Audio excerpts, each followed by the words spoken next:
Դեռ 1984 թվականից գիտենք, որ Իսրայելը հայտարարել է, որ Իրանը մոտ է միջուկային զենք ստեղծելուն, եւ այսօր էլ ոնց որ այս հակամարտության կուլմինացիան կրկին միջուկային զենքի ստեղծումն է։ Իսրայելը եւ իր դաշնակիցները չեն կարող հանդուրժել, որպեսզի Մերձավոր Արևելքում լինի անկախ ինքնուրույն ուժային կենտրոն։ Խնդիրը սա է։ Գիտենք, որ Թրամփը ընդհատել է G7-ում իր մասնակցությունը, որից անմիջապես հետո հայտարարություն եղավ, որ պետք է շտաբ Թեհրանը մարդիկ ազատեն։ Ես միշտ այն կարծիքին եմ եղել կամ կիսել եմ այն կարծիքը, որ Թրամփը քաղաքական գործիչ չէ։ Այս տեմպերով արդյոք կհաջողվի Իրանին, այսպես ասած, խեղճացնել եւ զերծ պահել, ցախողել միջուկային ծրագիրը։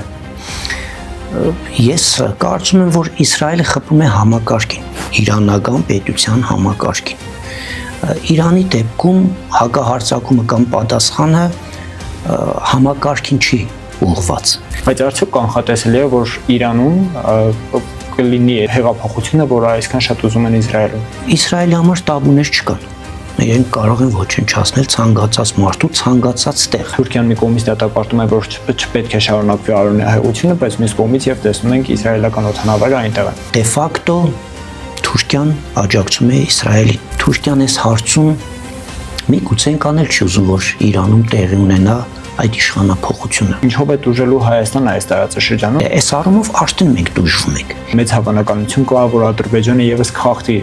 հրադադարը։ Եթե առայժմ պատերազմ ընթանում է Իսրայել եւ Իրանի միջև, այսինքն նոր դերակատարներ փաստացի, կամ բայց ամիջականորեն ներգրավված չեն, այդ ձեր ասած սցենարը դեռևս կանխվում է։